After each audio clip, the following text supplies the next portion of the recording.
Bonjour à tous, bienvenue sur notre chaîne YouTube. Mon nom est Isangoï, je suis instructeur Cisco et Microsoft. Pas seulement les deux, je suis aussi instructeur IBM et tant d'autres. Et j'enseigne aussi dans des universités, spécialement Zimbabwe, Botswana et Afrique du Sud. Euh, Aujourd'hui, nous allons parler sur une notion très simple. Mais avant toute chose, j'aimerais juste vous rappeler ceci. Nous avons 25 vidéos pour, vous et vous devez faire un effort de commencer par la vidéo numéro 1 jusqu'à numéro 25, de telle manière que vous puissiez aussi soumettre tous vos travaux pratiques. Il y a aussi 25 travaux pratiques liés aux vidéos que nous sommes en train de faire. Si vous terminez à regarder les 25 vidéos et vous faites les 25 travaux pratiques, vous aurez droit à votre certification Cisco de niveau 1 et votre certification de notre école des ingénieurs Cisco et Microsoft. Donc, c'est un peu ça. Je pars directement à la pratique parce que j'aimerais que vous puissiez maîtriser tout ce que je suis en train d'enseigner. Et rappelez-vous que quand vous maîtrisez la pratique, pendant que nous faisons la pratique, c'est déjà la théorie au même moment. Sans plus tarder, aujourd'hui, nous allons parler sur les commutateurs. Nous allons voir comment vous pouvez donner à votre commutateur une adresse IP. Par défaut, un commutateur ne peut pas avoir l'adresse IP par défaut. Mais il y a deux types de commutateurs. Il y a ce qu'on appelle les commutateurs du niveau 2 et niveau 3. Mais là, nous parlons d'abord du commutateur en général. Et rappelez-vous que je suis beaucoup plus focalisé, je donne beaucoup plus mes cours en anglais. Donc, la plupart de mes applications que j'utilise et de mes termes sont en anglais. Donc, soyez un peu patient avec moi. Pour des choses que vous ne comprenez pas, vous pouvez les chercher sur Google Traduction. Et parfois, quand vous avez des difficultés, vous pouvez me contacter. Donc, c'est un peu ça. Nous allons parler sur les commutateurs. Généralement, un commutateur ne peut pas avoir une adresse IP, n'est-ce pas? Donc, quand vous avez votre commutateur, attendez que je puisse en prendre.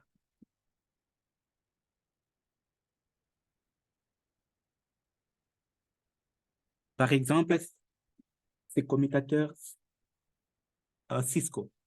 C'est un commutateur de 1960, des modèles de 1960. Pour ces commutateurs, vous ne pouvez pas donner à ces commutateurs l'adresse IP, n'est-ce pas? Donc, ces commutateurs vont connecter d'autres équipements, n'est-ce pas? Et ces équipements vont communiquer grâce à l'adresse physique. Ça semble un peu difficile. En général, je disais ceci. Quand vous avez un commutateur, votre commutateur aura ce qu'on appelle une base de données. Cette base de données va sauvegarder quoi? Va sauvegarder les informations liées à toutes les machines qui sont connectées. Supposons que vous avez 5 machines. Vous connectez 5 machines à ces commutateurs. Votre commutateur a une base de données. Cette base de données va sauvegarder l'adresse physique de chaque machine. C'est comme votre téléphone, votre tablette, votre laptop, votre imprimante, votre ordinateur a une adresse physique. Cette adresse physique, vous ne pouvez pas la changer, n'est-ce pas? Et cette adresse physique, nous l'appelons MAC adresse. MAC adresse, c'est l'adresse physique qui est unique spécialement à votre phone. Voilà pourquoi, quand vous faites quelque chose de mauvais, on peut savoir que c'est votre téléphone qui a fait ça. Donc, en général, vous devez retenir d'abord ceci. Un commutateur a une base de données. cette base de données va sauvegarder les informations related ou les informations liées à toutes les machines qui seront connectées. Donc, quand vous branchez votre ordinateur, par exemple, à l'un de ces ports, qu'est-ce que votre commutateur va faire? Votre commutateur va sauvegarder quoi? Votre adresse physique et les ports là où vous avez branché votre machine. Quand vous amenez votre imprimante, vous branchez votre imprimante au commutateur. Le commutateur va faire quoi? Le commutateur va sauvegarder les ports, les numéros du port que vous avez branché votre imprimante et l'adresse physique de votre imprimante. Quand vous branchez votre caméra, le commutateur va sauvegarder les ports là où vous avez branché votre caméra et le commutateur va aussi sauvegarder quoi? L'adresse physique, soit MAC adresse de votre caméra. C'est en quelque sorte 2 colonnes. La première colonne, les numéros de port. Deuxième colonne, l'adresse physique. Donc, quand je branche quelque chose, j'aurai le numéro de port là où j'ai branché et j'aurai aussi l'adresse physique de cet élément. Donc, c'est comme ça que les commutateurs peuvent connecter différentes machines. Parce qu'il y a une base de données. C'est grâce à cette base de données que le commutateur va commencer à recevoir les messages et à les transmettre. N'est-ce pas? Donc, c'est comme votre cerveau. Vous avez votre mémoire. C'est pareil avec les commutateurs. Ce n'est pas de la magie. Votre commutateur a une base de données. Cette base de données peut avoir 2 colonnes. Numéro de port et l'adresse physique. Tout ce que vous branchez sera sauvegardé et les ports là où vous avez branché sera aussi sauvegardé. Donc, quand une machine veut communiquer avec notre machine, le message va venir d'abord vers le commutateur. Le commutateur va vérifier dans la base des données quel est le port qui contient cette adresse physique. Donc, c'est comme ça que le commutateur fonctionne. Donc, le commutateur va prendre des décisions en se référant à cette base de données. Mais cette base de données aura quoi? L'adresse physique. Donc, le commutateur va décider en se référant de l'adresse physique. Donc, pour un commutateur, de décider par où envoyer le message, le commutateur va toujours vérifier son adresse physique.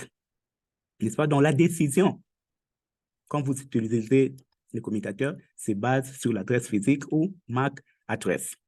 Maintenant, par défaut, vous ne pouvez pas donner à un commutateur l'adresse IP. Par défaut. Parce que le commutateur, lui, utilise l'adresse physique. Par défaut, vous ne pouvez pas donner l'adresse IP. Vous voyez? Donc, ça serait un peu difficile pour vous de gérer ce commutateur, par exemple, à distance. Parce qu'il n'y a pas l'adresse IP. Donc, vous aurez un peu de difficultés. Maintenant, pour pallier à ces difficultés, vous pouvez créer, soit vous pouvez donner l'adresse IP à un réseau virtuel. Donc, il y aurait un réseau virtuel par défaut que nous allons donner l'adresse IP. Donc, à votre commutateur qui est physique aura un réseau virtuel par défaut. C'est à ces réseaux virtuels-là, par défaut, que nous allons donner l'adresse IP. Et à l'aide maintenant de cette adresse IP, nous pouvons accéder au commutateur. Donc, vous avez compris. Donc, c'est ce que nous allons faire aujourd'hui. Nous allons voir comment nous allons donner l'adresse IP au commutateur, mais vers les réseaux virtuels. Donc, je vais essayer de partager mon écran et puis nous allons...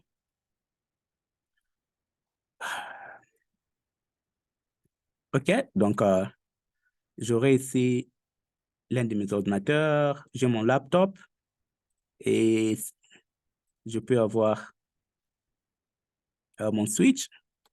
Là j'ai deux machines, je connecte mes ordinateurs vers mon switch. Maintenant, je vais connecter mon câble console de mon laptop vers les commutateurs. Maintenant, ce que je vais faire ici, n'est-ce pas? J'aimerais donner l'adresse IP à ces commutateurs, n'est-ce pas? Là, qu'est-ce que nous allons faire? Vous allez sur votre terminal. Votre ordinateur aura votre terminal, vous lancez le terminal, l'application. Mais comme nous utilisons les simulateurs, nous allons accéder à notre terminal ici. Vous validez. Rappelez-vous que c'est le mode utilisateur. Vous ne pouvez rien faire. Donc, vous allez partir vers une mode privilégiée. Et nous allons mettre les shortcuts. Je ne sais pas si en français, shortcuts, c'est les raccourcis. Donc, au lieu de taper la commande en entièreté, vous allez seulement taper IN. Là, nous allons taper config à terminal. Raccourci, c'est conft. Maintenant, par ici, je vais aller vers l'interface virtuelle. Je vais aller vers l'interface virtuelle de mon commutateur. Donc, vous tapez interface, réseau virtuel, VLAN, Virtual Local Area Network, réseau local virtuel. Donc, par défaut, je vais dire mon interface virtuelle numéro 1. Là,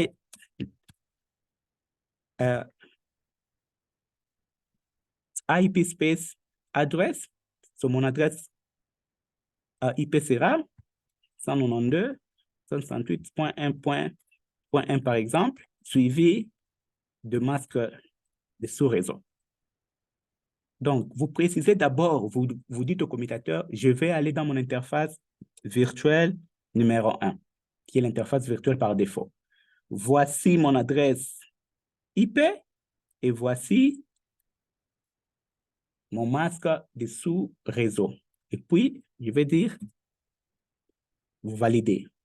Donc, vous pouvez dire no shutdown or not. No shutdown, cela signifie vous l'activez. Vous activez cette interface virtuelle. Vous allez voir même ces messages qui vous montrent que l'interface virtuelle est active. Vous validez encore, n'est-ce pas? C'est comme ça que vous pouvez donner l'adresse virtuelle à votre commutateur. Maintenant, là, c'est un réseau virtuel, n'est-ce pas? Vous l'avez assigné l'adresse IP.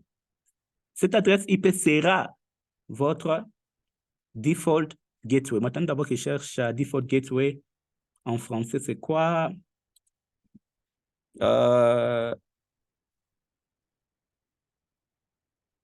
Google. Je cherche un mot qui me donne toujours default gateway. Il y a passerelle par défaut. Merci. Donc, l'adresse IP que vous avez donnée à votre commutateur, c'est ça votre passerelle par défaut. Rappelez-vous que la passerelle par défaut, ou votre passerelle par défaut, c'est l'adresse IP de votre routeur, l'adresse IP de votre modem, l'adresse IP qui vous permet de vous connecter à d'autres réseaux, soit à l'Internet, nous l'appelons passerelle par défaut.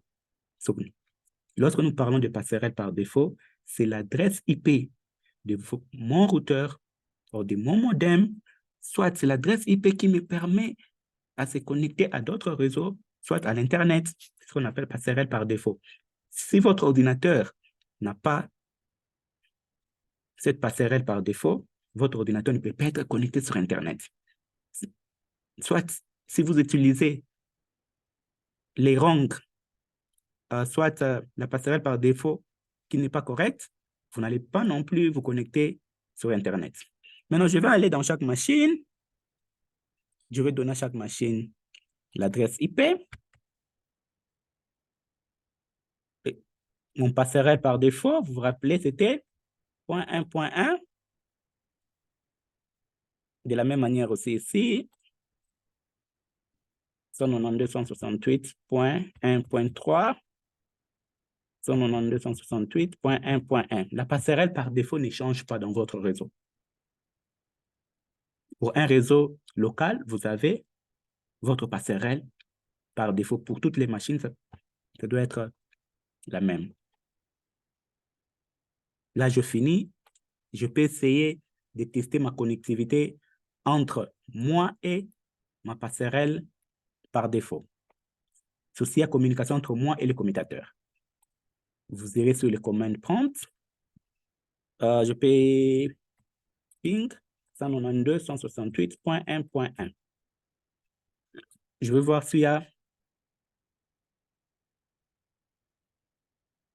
Yeah. Vous allez voir qu'il y a communication, n'est-ce pas? Et donc, c'est comme ça qu'il faut donner à votre commutateur l'adresse IP. Je crois que j'ai fini pour cette petite leçon. Mes leçons sont petites, ou soit courtes, pour que cela puisse vous permettre de télécharger le plus vite possible. Merci bien. Rendez-vous la fois prochaine.